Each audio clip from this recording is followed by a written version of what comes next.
ഇന്നലെയാണ് സഹോദരിയുടെ ഭർത്താവ് വീട്ടമ്മയെ കഴുത്തറുത്ത് കൊലപ്പെടുത്തിയത്.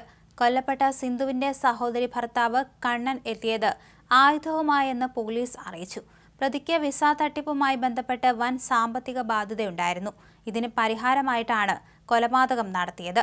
മുതുവറയിലെ വീട്ടിൽ നിന്ന് പ്രതി കണ്ണൻ വൈകിട്ട് 6 മണിയോടെ ഇറങ്ങി സിന്ധുവിന്റെ വീട്ടിലേക്ക് എത്തി. ഭർത്താവ് മണികണ്ഠൻ പുറത്തുപോയ തക്കം നോക്കി ഇയാൾ വീട്ടിലെത്തി സ്വർണം കവർന്നു. ഇതിനിടയിലാണ് സിന്ധുവിനെ കൊലപ്പെടുത്തിയത്.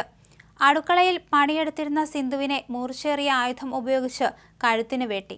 കൊലപാതകം നടന്ന 1 മണിക്കൂറിനുള്ളിൽ തന്നെ നാട്ടുകാരുടെ സഹായത്തോടെ പ്രതിയെ പിടികൂടിയിരുന്നു. ധാന്യങ്ങൾ പൊടിക്കുന്ന സ്ഥാപനം വീടിന് സമീപം പ്രവർത്തിക്കുന്നുണ്ട്. പണികൾ കഴിഞ്ഞ മണികണ്ഠൻ വീട്ടിൽ നിന്ന് പുറത്തുപോയ സമയത്തായിരുന്നു കൊലപാതകം. മണികണ്ഠൻ വീട്ടിൽ തിരിച്ചെത്തിയപ്പോൾ അടുക്കളയിൽ സിന്ധുവിനെ മരിച്ചു കിടക്കുന്ന നിലയിൽ കണ്ടെത്തുകയായിരുന്നു. വിദേശത്തായിരുന്ന ഭർത്താവ് നാട്ടിലെത്തിയാണ് ധാന്യങ്ങൾ പൊടിക്കുന്ന മില്ല് തുടങ്ങിയത്. നഗരസഭ മികച്ച വനിതാ കർഷകയായി സിന്ധുവിനെ ആദരിച്ചിട്ടുണ്ട്. 2 മക്കളാണുള്ളത്.